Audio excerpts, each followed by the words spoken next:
Pourquoi sortir de votre zone de confort est un mensonge? Vous avez probablement entendu cette phrase, peut-être même cette semaine ou la précédente. Il faut sortir de ta zone de confort. Dans une réunion, sur LinkedIn ou de la bouche d'un collègue par ailleurs bien intentionné, cette expression est partout. Alors laissez-moi vous dire et vous révéler quelque chose. Cette injonction, qui est somme toute assez brutale, cache une vision très simpliste de votre développement professionnel et personnel. Je vous explique tout ça.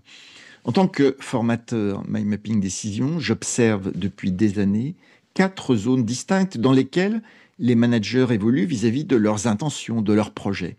Eh bien, contrairement à ce qu'on vous répète, votre zone de confort n'est sûrement pas votre ennemi. Aujourd'hui, voyons pourquoi cette croyance vous limite plus qu'elle ne vous aide. La zone de confort réhabilitée.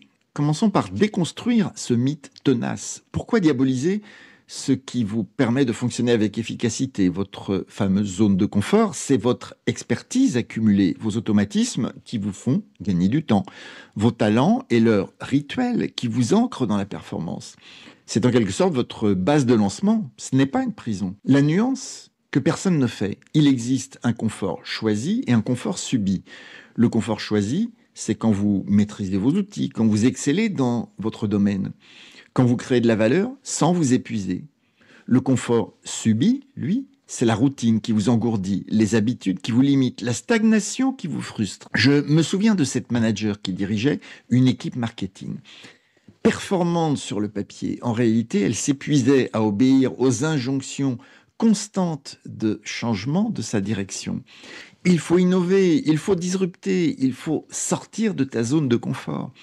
Alors oui, elle enchaînait les formations, les nouvelles méthodes, les pivots stratégiques. Résultat, burn-out à 42 ans et 2 ans pour se relever. Laissez-moi vous expliquer ma position sur cette approche destructrice.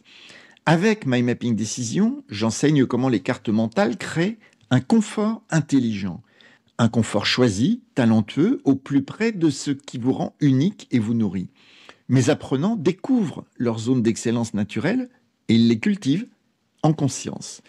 Vous comprenez mieux pourquoi cette expression m'agace maintenant. Votre routine peut devenir une économie d'énergie consciente et pas une prison. Quand vous maîtrisez vos processus de réflexion, quand vous structurez vos idées avec fluidité, vous libérez de l'espace mental pour l'innovation. C'est exactement ce que permet le mind mapping et que beaucoup d'entreprises recherchent.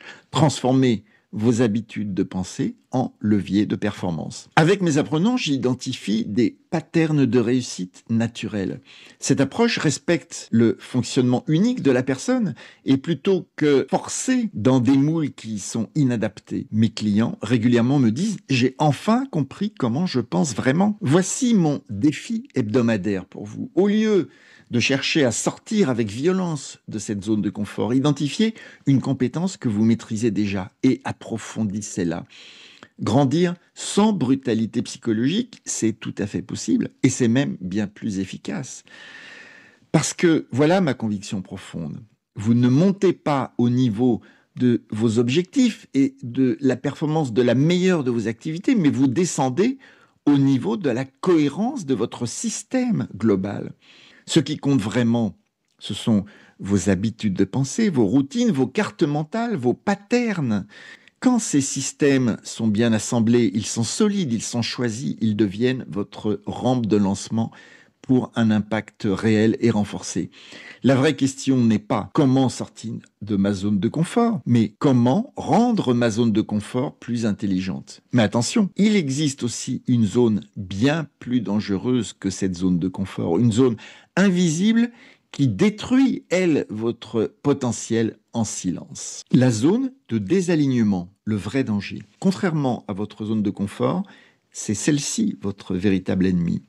La zone de désalignement, c'est quand vous fonctionnez en permanence contre votre nature profonde, quand vos forces restent cachées, étouffées sous des rôles qui ne vous correspondent pas, quand vous excellez dans des domaines, mais qui vous vident plutôt que vous nourrissent. Les signaux d'alarme sont souvent très clairs. Vous ressentez cette fatigue étrange après des journées objectivement réussies.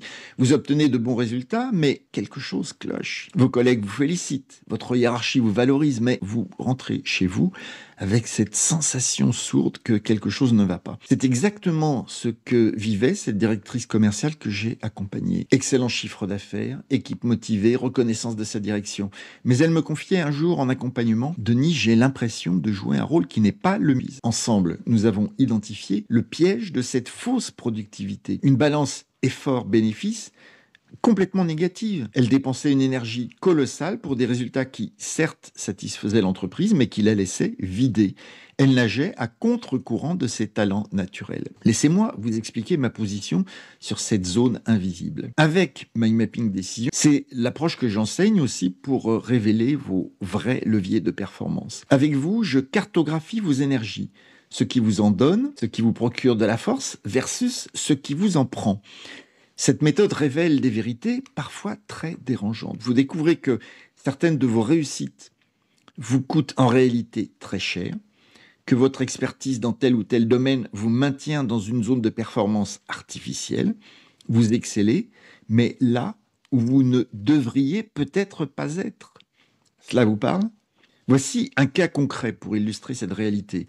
Cette manager dirigeait une équipe de 15 personnes dans l'événementiel, organisée, rigoureuse, résultat au top. Mais lors de notre session de cartographie, elle a réalisé quelque chose de frappant. Elle détestait la gestion des urgences constantes. Son vrai talent, c'était plutôt la stratégie à long terme, la vision globale, l'anticipation. Elle était fort brillante dans l'opérationnel, mais c'était comme forcer un poisson à grimper aux arbres. Techniquement, peut-être possible, mais épuisant et contre nature. Ma conviction profonde, c'est que vous avez le droit de refuser cette souffrance silencieuse. Trop de managers s'épuisent dans des rôles qui ne correspondent pas à leur nature, pensant que c'est normal, que c'est le prix à payer pour le succès. C'est faux. La zone de désalignement est pernicieuse parce qu'elle vous donne l'illusion de la réussite. Avec Mind Mapping Décision, nous créons ensemble une cartographie honnête de vos véritables leviers. Nous identifions ce qui vous donne naturellement de l'énergie et ce qui vous en prend. Cette approche révèle souvent des décalages surprenants entre votre poste actuel et vos talents réels. La transition de cette souffrance silencieuse vers la reconnaissance de vos vrais atouts n'est pas si facile. Elle demande du courage pour remettre en question des réussites apparentes. Mais c'est le point de passage obligé vers une zone bien plus puissante, celle où votre réussite s'aligne enfin sur votre nature profonde. Nous avons vu les deux premières zones, abordons maintenant les deux suivantes. Zone de réussite et zone d'impact. Vous connaissez donc cette sensation, vous atteignez vos objectifs, vous obtenez de la reconnaissance, votre carrière progresse. Mais quelque chose vous échappe encore.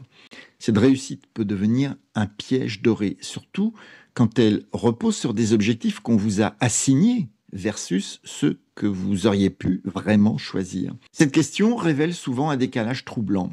Vous réussissez selon les critères externes, mais vous n'êtes pas aligné sur votre définition personnelle de l'impact. C'est exactement ce qu'a vécu une directrice marketing que j'ai accompagnée récemment. Elle excellait dans l'optimisation des campagnes publicitaires. ROI impressionnant, budget maîtrisé, équipe performante. Sa hiérarchie la félicitait régulièrement. Mais lors de notre session Mind Mapping, elle m'a confié quelque chose de troublant.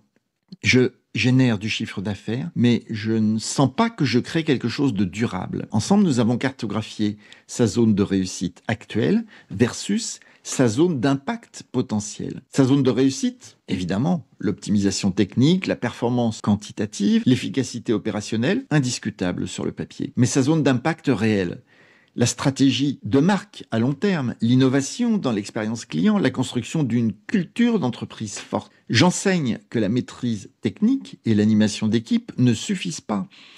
Les autres peuvent m'aider à identifier ma zone d'impact réelle, saine de mes talents naturels qui créent une valeur unique et durable. Voici ce que j'ai découvert avec elle. Sa zone de réussite, elle appliquait à l'intérieur des méthodes éprouvées avec beaucoup d'excellence, mais dans sa zone d'impact, Elle entrait dans cet état de flow où l'énergie se renouvelait beaucoup plus facilement. Au lieu de s'épuiser, quand elle travaillait sur la vision stratégique de son entité, les heures passaient sans qu'elle s'en aperçoive. Quand elle animait des sessions de créativité, elle ressortait plus énergique qu'en arrivant. Cette différence fondamentale change tout. Subir le succès versus créer son impact. Dans la zone de réussite, vous excellez, mais vous puisez dans vos réserves. Dans la zone d'impact, vous excellez et vous vous ressourcez en même temps. C'est la différence entre être un excellent exécutant et être un créateur de valeur unique. Ces apprenants découvrent régulièrement cette vérité dérangeante. Ils sont très bons dans des domaines qui ne les nourrissent pas vraiment. Ils obtiennent des résultats remarquables, mais en nageant à contre-courant de leur nature. Comment naviguer entre ces territoires? D'abord, identifier honnêtement où vous puisez votre énergie versus où vous la dépensez. Ensuite, observez dans quelles activités vous perdez la notion du temps de manière positive. Enfin, questionnez-vous sur l'héritage que vous voulez laisser. Cette directrice marketing a pris une décision courageuse. Elle a négocié une évolution de poste vers la stratégie de l'entreprise, vers la marque. Moins de responsabilité opérationnelle, plus de vision à long terme. Résultat, 6 mois plus tard, elle me disait, pour la première fois, j'ai l'impression que mon travail me ressemble vraiment. Voilà la nuance que personne ne vous explique. Nous avons exploré ensemble ces 4 zones et territoires distinctes. Zone de confort réhabilitée, zone de désalignement destructrice, zone de réussite parfois piégeante et zone d'impact énergisante. 4 zones, 4 choix conscients qui vont déterminer finalement votre épanouissement professionnel. Alors votre zone de confort n'est certainement pas votre ennemi quand elle est choisie et intelligente. Votre adversaire, vous l'avez compris, c'est cette zone de désalignement invisible qui vous épuise en silence. Votre prochaine décision commence maintenant et c'est à vous de déterminer la trajectoire et le sens que vous voulez donner à vos activités. Et pour cela, la cartographie peut vous aider. À bientôt. Au revoir.